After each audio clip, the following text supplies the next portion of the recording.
Bangladesh has been going through a very tough political period in the recent months. The two main parties are blaming each other for the ongoing violence. In this context, I'm speaking to Lisa Curtis, a senior research fellow at Heritage Foundation based in Washington, D.C. Lisa, welcome to our show. Thank you for having me. As I was saying, that Bangladesh has been going through a very tough time, and the two main parties, they're in a deadlock situation. Since the violence continues, how do you think a healthy environment for talks can be created? Well, I think the two sides, the ruling Awami League and the opposition BNP, have had plenty of time to hold negotiations on the conduct of the election. That's what has precipitated this violence, a great deal of it. Of course, some of it has been precipitated by the International Crimes Tribunal verdicts and the hanging of a Jamaat-e-Islami leader last month. So I think there has been plenty of opportunities for Sheikh Hasina to show some willingness to make some concessions or compromise with the opposition. But unfortunately, she has dug in her heels and went forward with a very flawed election on Sunday. Voter turnout was less than 30%, is my understanding, which is, way below what it was in 2008 when it was close to, I think it was close to 86%. So that's one indicator that a large part of the Bangladeshi population just did not see this election as fair and transparent and credible. And the second point is there were no choices. Half of the seats went uncontested. So democracy is about choice. So I don't think that this election represented democracy. I think it was a flawed election, and I think the only way out is for Sheikh Hasina to be willing to negotiate with the opposition for the holding of fresh polls, which will be seen as credible. When this currently ruling Awami League, they were demanding caretaker government, and Khaleda Zia was in power at the time, and she was very much against it. And now Khaleda Zia is demanding caretaker government, and Sheikh Hasina is against it. So that's an interesting U-turn of both of them, isn't it? Yeah, I think it's very troubling. Both sides are showing that they are not respecting a democratic process. They're in it to get themselves elected. They're in it for the power. They're not thinking about the larger democratic process in Bangladesh. And what that does is that makes the Islamist more appealing, the non-democratic forces in the country more appealing. So in effect, I think what we will see happening is more Bangladeshis finding some appeal in the Islamist agenda, which is exactly the opposite of what I think Sheikh Hasina is trying to do. Sheikh Hasina came into power trying to restore the pluralistic,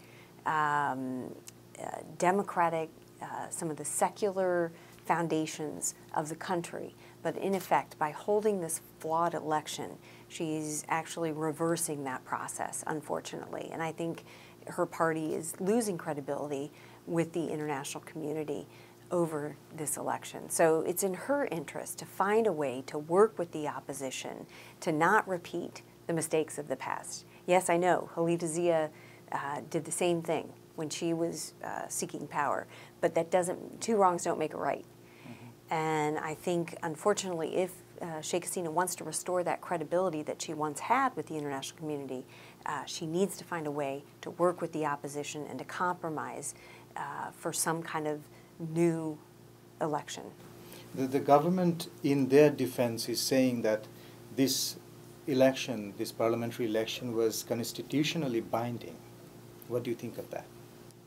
Well, look, it may have been legally binding, to hold the election, but what has been lost is the credibility with the process. And elections do not equal democracy. It's the way the election is conducted.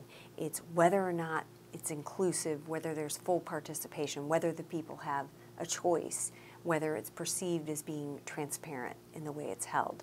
So I think it really is a fallacy to think that, well, just because the Constitution mandated this election, it's necessary to accept the mandate. No, that's not really what an election is about. That's not what democracy is about. And I think that we see that in the fact that the U.S., the EU, were unwilling to send election observers. That's a strong signal that the expectation was that this would not be a credible election. And in fact, it was not. That seems to be what the vast amount of people think, both inside Bangladesh and outside Bangladesh. Bangladesh has seen both parties in power by turn, and many ordinary citizens believe that there is not much difference between these two parties. They have been tested, they have been tried. Now, what many people are worried about is the ongoing violence, because you don't have to go on a protest march to be killed. You're just on a car, an ordinary passenger, and you're burned to death. And that has been going on. Do you think this violence needs to stop? How important is that? Absolutely. I think it's horrific what's happening in Bangladesh. The opposition has been calling these transportation blockades, which has precipitated a lot of this violence and hardship, and really impacted the economy. So they need to call off these protest demonstrations. But at the same time, Sheikh Hasina needs to be willing to negotiate with them and to figure out a way forward, because this election, like I said, it has not been acceptable to the majority of Bangladeshis as well as the international community. And so the only way forward, as I can see it, is for Sheikh Hasina to work with the opposition to find a formula for holding an election that is perceived as free, transparent, and credible, and in which the opposition agrees to participate. That's the only way forward. Very briefly, what has been the position of U.S. government, U.S. administration so far? Well, the U.S. has continued to call on both sides to negotiate. However, this obviously has not worked. And unfortunately, we don't see any pressure coming on the government to hold a free, fair, and credible election.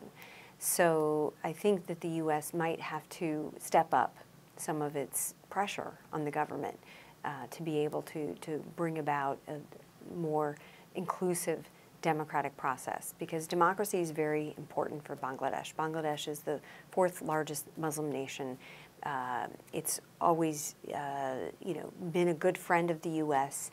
and has a democratic process. And so for that relationship, the U.S.-Bangladesh relationship, to go forward, I think we're going to have to see real democracy come back to Bangladesh. Lisa Curtis, thank you so much for your time. I've been talking to Lisa Curtis, the Senior Research Fellow at Heritage Foundation. Thank you for watching. This is Ahsan from Voice of America.